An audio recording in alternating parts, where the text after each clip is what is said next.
Along with the senior leaders of the Aam Aadmi Party, came to visit us at the office, and we decided we'll meet the media together.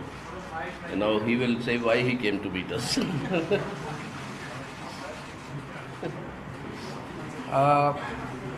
जैसा आप लोग जानते हैं कि दिल्ली के लोगों के अधिकार छीनने वाला जो मोदी सरकार ने अध्यादेश जारी किया,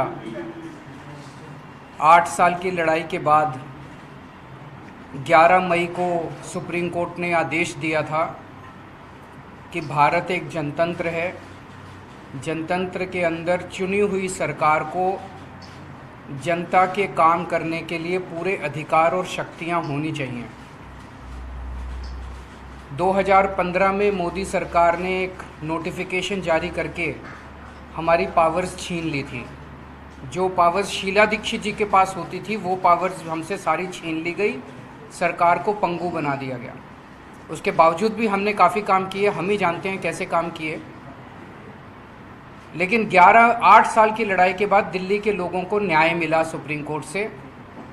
11 मई को सुप्रीम कोर्ट का आदेश आया और 8 दिन के अंदर ही 19 मई को मोदी सरकार ने अध्यादेश पारित करके सुप्रीम कोर्ट के आदेश को ख़त्म कर दिया, नल एंड वॉइड कर दिया, कैंसिल कर दिया सुप्रीम कोर्ट के आदेश को।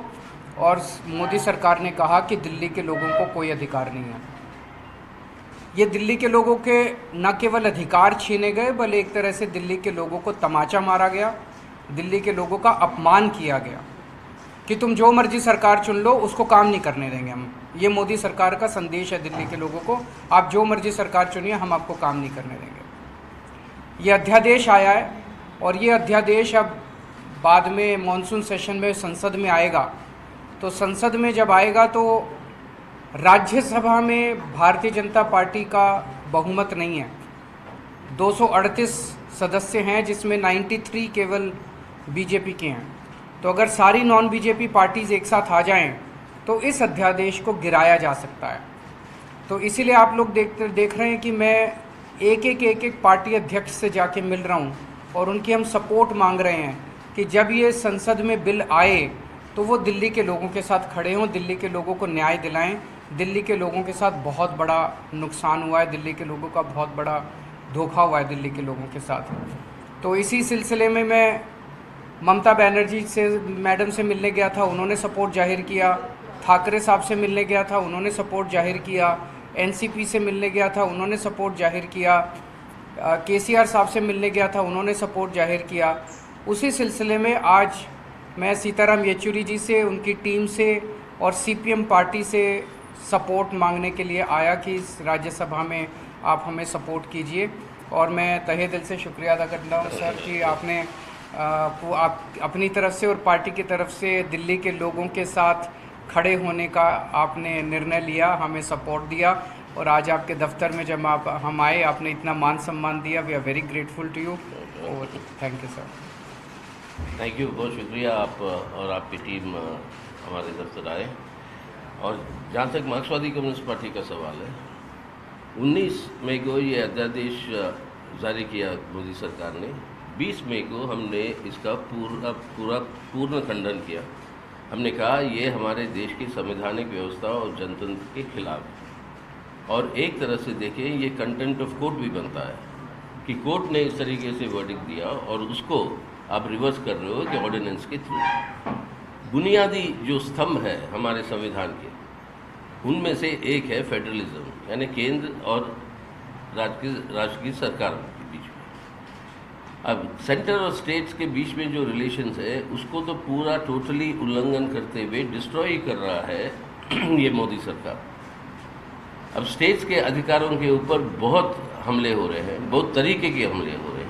और उनमें से ये एक बहुत ही ब्रेजन तरीके से, जिस तरीके से ये ऑर्डिनेंस लिया गया, ये हमारे संविधान का उल्लंघन है। हम उस हिसाब से इसका पूरा का पूरा विरोध करते हैं, खंडन किया है। और राज्यसभा में या कहीं पर भी जब मौका मिलेगा इसके ऊपर वोट डालने की, हम इसका विरोध में डालेंगे। सीपीआई ये हम प्रतिबद्ध हैं। हमारी अपील है बाकी सब पार्टियों से, यहाँ पे सवाल पॉलिटिकल पार्टियों के बीच में नहीं है, ये सीपीएम या आप या कांग्रेस या आरजेडी, मतलब सवाल वो नहीं है। सवाल ये है कि देश का संविधान, संवैधानिक व्यवस्था, उसके ऊपर जो हमले हो रहे हैं उससे डटकर मुकाबला अगर नहीं करेंगे तो एक तानाशाही व्यवस्था ही नहीं, लेकिन हमारे देश के अंदर उससे भी बुरा एक फांसीवादी रुझान के साथ ये देश को चलाने की जो कोशिश है वो खतरा सामने आएगा। तो इसलिए हमारी अपील सबसे है, और ख़ास तौर से उन पार्टियों में जिन्होंने अभी तक इसका खंडन नहीं किया, उन पार्टियों से है कि आप समझ लीजिए आज दिल्ली सरकार के साथ हो सकती है, कल को हो सकता है केरल की सरकार हो जहाँ पर हमारी सरकार है, राजस्थान अब राजस्थान या बाकी जगह पर जहाँ पे कांग्रेस की सरकार है, हिमाचल प्रदेश, या आपके रीजनल पार्टीज़ की सरकारें जो है उड़ीसा में, आंध्रा में और तेलंगाना में या तमिलनाडु में, इन सब के लिए ये एक खतरा है कि जो भी विपक्षी पार्टी का सरकार है उसको डिस्टेबलाइज करने के लिए किसी भी हद तक जा सकती है ये मोदी सरकार, इसको रोकना है। तो हमारी अपील सबसे है, खासतौर से सबसे बड़ी विपक्षी पार्टी कांग्रेस, कि आप आइए यहाँ पर सब मिलकर हम जो है संविधान की रक्षा करें, और जो इस संविधान को उल्लंघन की बात छोड़िए, इस संविधान के ऊपर हमला कर रहे हैं इस तरीके से, उनके खिलाफ जुटकर मुकाबला करें। ये है मेन मुद्दा।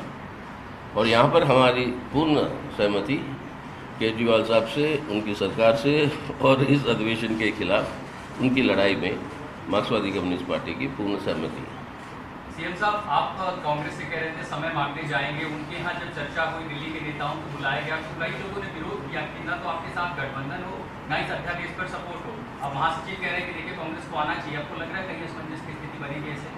देखिए, मैं जो अखबारों में पढ़ रहा हूँ और उनके बयान सुन रहा हूँ, वो बता रहे हैं केजरीवाल को सपोर्ट नहीं करेंगे, केजरीवाल ऐसा है, केजरीवाल वैसा है। ये मुद्दा केजरीवाल का नहीं है, मैं इम्पोर्टेंट नहीं हूँ। ये मुद्दा देश के जनतंत्र का है, दिल्ली के लोगों का जो अपमान हुआ है ये मुद्दा उसका है, संविधान का है। मेरी उनसे निवेदन है कि केजरीवाल को छोड़ दीजिए, केजरीवाल को सपोर्ट मत कीजिए, लेकिन मोदी सरकार ने जो दिल्ली के लोगों का अपमान किया, दिल्ली के लोगों की सारी शक्ति छीन ली, तो दिल्ली के लोगों के साथ खड़े हुई है। आज इन्होंने दिल्ली के साथ किया है, जैसा अभी येचुरी साहब ने कहा, कल को अगर ये राजस्थान सरकार के साथ खड़े होते हैं, के राजस्थान के खिलाफ ऐसा ऑर्डिनेंस पास करते हैं, तो हम उसके खिलाफ खड़े होंगे। हम ये नहीं कहेंगे ये कांग्रेस का मामला है कि बीजेपी का मामला है, ये देश का मामला है, तो हमें देश के साथ खड़े होना है। तो उन्हें यही तय करना है कि वो मोदी जी के साथ खड़े हैं कि जनता के साथ खड़े हैं। मेरे साथ सपोर्ट करने की बात नहीं है, जनता के हकों को छीना जा रहा है, संविधान को रौंदा जा रहा है। ऐसे में तो पूरे देश के 140 करोड़ लोगों को, सारी पार्टियों को साथ आके और इसका जम के विरोध करना चाहिए। मेरा सवाल दोनों से है कि सुप्रीम कोर्ट को दो मोको जो है तो वो लेना चाहिए था, कंटेम्प्ट हो रहा है, आप जैसा कह रहे हैं। अभी एक्चुअली छुट्टियां हैं, इसीलिए उन्होंने देखो बदमाशी की। 11 मई को ऑर्डिनेंस आया, वो सुप्रीम कोर्ट का आदेश आया, इन्होंने ऑर्डिनेंस लाने की तैयारी 11 मई से शुरू कर दी थी, अंदर हरकतें चल रही थी, लेकिन 19 मई को शाम को 5 बजे जैसे ही सुप्रीम कोर्ट छुट्टी पे गया, रात को 10 बजे ऑर्डिनेंस ले आए। इनके दिल में काला है, इन्हें पता है कि सुप्रीम कोर्ट में ये टिकेगा नहीं, तो ये 1 महीना इन्होंने बर्बाद किया। तो अब ये ऑर्डिनेंस को इन्होंने, एक तो सुप्रीम कोर्ट में चैलेंज हम करेंगे ही करेंगे, सुप्रीम कोर्ट जैसे ही खुलेगा हम सुप्रीम कोर्ट भी जाएंगे, लेकिन जब ये राज्यसभा में आए तो सारी पार्टियों को मिलकर एक संदेश देना चाहिए कि हम चाहे किसी भी पार्टी से हो, इस पार्टी से हो या उस पार्टी, देश सुप्रीम है। और जब देश की बात आएगी, जब संविधान की बात आएगी, जब जनतंत्र की बात आएगी, तो कोई पार्टी अलग नहीं है, हम सारी पार्टियां मिलकर इसका विरोध करेंगे। दिल्ली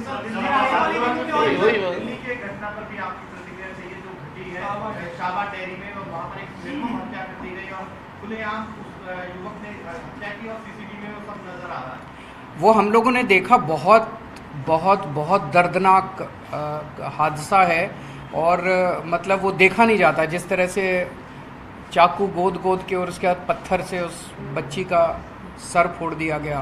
तो उसकी जितने भी कठोर से कठोर शब्दों में निंदा की जाए, और हम समझते हैं वो लड़का पकड़ा गया है, उसको कठोर से कठोर सज़ा दिलाने के लिए दिल्ली सरकार जो है कोर्ट के अंदर बड़े से बड़ा वकील खड़ा करेगी। और लेकिन ओवरऑल दिल्ली की लॉ एंड ऑर्डर सिचुएशन को लेके हम काफ़ी चिंतित हैं और हम एलजी साहब से निवेदन करेंगे कि हमारे काम हमें कर लेने दीजिए, आप अपने काम कीजिए। आपको संविधान ने जो काम दिए हुए हैं वो काम आप करें, हमें जो संविधान ने काम दिए हुए हैं हम करें, तो ज़्यादा शोभा भी होएगी और ठीक भी रहेगा।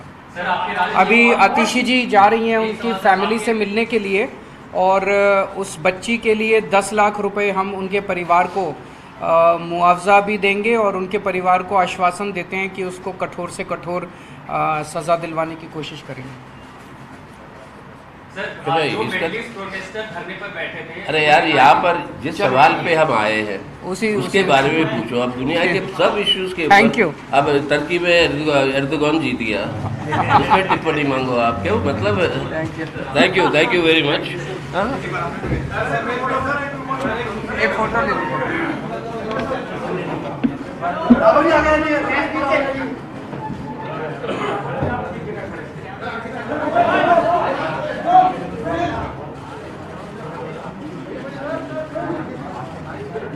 Thank you.